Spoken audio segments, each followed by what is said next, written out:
नमस्कार शेतकरी मित्रांनो, मी महाराष्ट्र शेतकरी संघटनेचा राष्ट्रीय अध्यक्ष शेतकरी नेता सुनील प्रकाश देवरे आपल्या सोबत संपर्क साधत आहे आणि या सोशल मीडियाच्या माध्यमाने संवाद साधत आहे।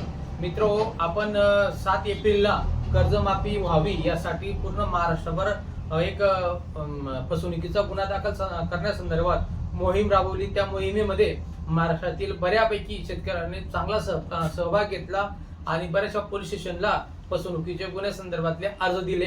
त्याबद्दल सर्व शेतकऱ्यांचं पहिलं तर मी आभार व्यक्त करतो, कारण की असे शेतकरी जर का जिकरीने आणि मनाने तनाने जर का सहभागी झाले तर शासनाला कर्जमाफी करावीच लागेल।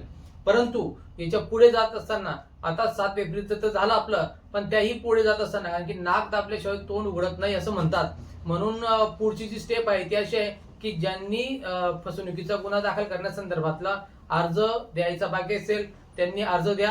हा माझा व्हॉट्सअप नंबर आहे, या नंबरला तुम्ही कॉल करू शकतात, नंतर हायचा मेसेज पाठवा, तुम्हाला पीडीएफ पण येऊन जाईल। दुसरी गोष्ट, आपण कर्जमाफी संदर्भातला एक व्हॉट्सअप ग्रुप तयार केलेला आहे, त्या ग्रुपमध्ये रेग्युलरली अपडेट तुम्हाला येत राहतील। तिसरी गोष्ट, ज्या माध्यमाने मी आपल्यासोबत संपर्क साधत असेल, जसं की फेसबुक लाईव्ह असेल किंवा फेसबुकचं फॉलो पेज असेल, युट्यूब असेल, तर त्याला चॅनलला सबस्क्राईब पण करा, लाईक पण करा आणि फॉलो पण करा, कारण की कर्जमाफीच्या संदर्भातले अपडेट मी या सोशल मीडियाच्या माध्यमाने आपल्याला देणार आहे। तर आता आपली जी पुढची जी स्टेप आहे तर ही तर झाली इथपर्यंत स्टेप। आता पुढची जी स्टेप आहे की बऱ्याचशा ज्या संघटना पक्ष असतील, छोटे मोठे संघटना असतील, सर्व याच्यामध्ये सहभाग घेत आहे, पण मला त्यांना पुढे जाऊन सांगायचंय की 19 आणि 20 तारखेला आपल्याला अति तीव्र पद्धतीचं आंदोलन करायचं, ते आपल्या घरी राहून करायचंय, एकदम सोप्या आणि चांगल्या पद्धतीने। त्याच्यात आपल्याला करायचे काय आहे, 19 तारखेला शनिवार आहे आणि 20 तारखेला रविवार आहे, याच महिन्याच्या म्हणजे एप्रिल महिन्याच्या। हे दोघं दिवस आपल्याला भाजीपाला आणि दूध सप्लाय करायचं नाही। भाजीपाला आणि दूध आपण कोणालाच विकायचं नाही। त्या दिवशी डेअरीवाल्यांना माझी विनंती की त्यांनी त्या दिवशी डेअरीत दूध घेऊ नये, अन्यथा म्हणजे जे खेड्यावरनं दूध शहराकडे येत असेल ते दूध अडवण्यात येईल। संघटना तीव्र पद्धतीने आंदोलन करेल, म्हणून माझी सर्व शेतकऱ्यांना विनंती आहे की कोणीही आपला त्या शनिवार आणि रविवार 19 आणि 20 तारखेला दूध विक्री करू नये। जोपर्यंत आपण यांना दूध आणि भाजीपाला देणार नाही 2 दिवस, कमीत कमी यांना जागता येईल की सकाळी सकाळी जे आपल्याला चहा लागतो तो चहा कुठून का आला नाही, आपल्याला दूध आल्या नसल्यामुळे दूध का आला नाही, तर शेतकऱ्यांनी याच्यासाठी आंदोलन केलेलं आहे। यांना कर्जमाफी पाहिजे, त्यांना कळून चुकेल मित्र, म्हणून माझी सर्वांना हात जोडून विनंती आहे की शनिवार आणि रविवार 19 आणि 20 तारखेला आपण भाजीपाला आणि दूध द्यायचं नाही, आणि त्या सर्व डेअरीवाल्यांना विनंती की त्यांनी दूध घ्यायचं नाही। तसंच जे भाजीपाल्याचे व्यापारी असतील त्यांनी 19 आणि 20 तारखेला बंद पाडा।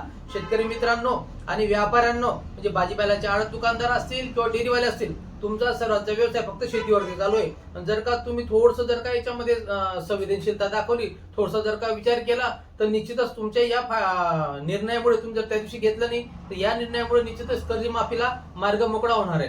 तर तुम्ही ते करावं अशी माझी तुम्हाला विनंती। त्याचसोबत हा माझा व्हॉट्सअपचा नंबर आहे, यालाही तुम्ही फॉलो करा आणि मेसेज टाका हायचा, तुम्हाला ग्रुपची लिंक पाठवण्यात येईल। एवढंच आज सांगावं वाटतं। आणि सोबतच अजून एक राहिलं महत्वाचं सांगायचं, महाराष्ट्रातल्या जेवढ्या काही शेतकरी संघटना असेल सर्वांना माझी हात जोडून विनंती मित्रो, आपण वेगवेगळ्या पद्धतीने लढत आहोत। तुमची संघटना वेगळं काम करते, माझी संघटना वेगळं काम करते, तिसरी संघटना वेगळं काम करते। तर या आंदोलनामध्ये, या कर्जमाफी मोहिमेमध्ये आपण सर्वजण सामील व्हा। त्याचसोबत जे युट्यूबर आहेत, जसं की खरात पाटील आहेत, त्याच्यानंतर त्रिशूलचे दादा आहेत, त्याच्यानंतर प्रभुदेवावाले दादा आहेत, तर हे जेवढे काही सोशल मीडियामध्ये जे काही युट्यूब चॅनलचे जे काही मोठे मोठे, ज्यांच्याकडे खूप सारा सबस्क्रायबरचा मोठी टीम आहे, त्यांना खूप फॉलो करणारे लोक आहेत, यांनी बी आंदोलनामध्ये सहभाग घ्या। कारण की आपण जे व्हिडिओ बनवत असतो, जे जे काही तुम्ही व्हिडिओ बनवतात, तुम्हाला लोक चांगला सपोर्ट करतात, त्याबद्दल तुमचं खूप खूप अभिनंदन। परंतु ते करत असताना या कर्जमाफीच्या योजनेमध्ये पण आपण सहभाग घ्यावा एवढी विनंती करतो। जय हिंद, जय महाराष्ट्र, जय जवान, जय किसान।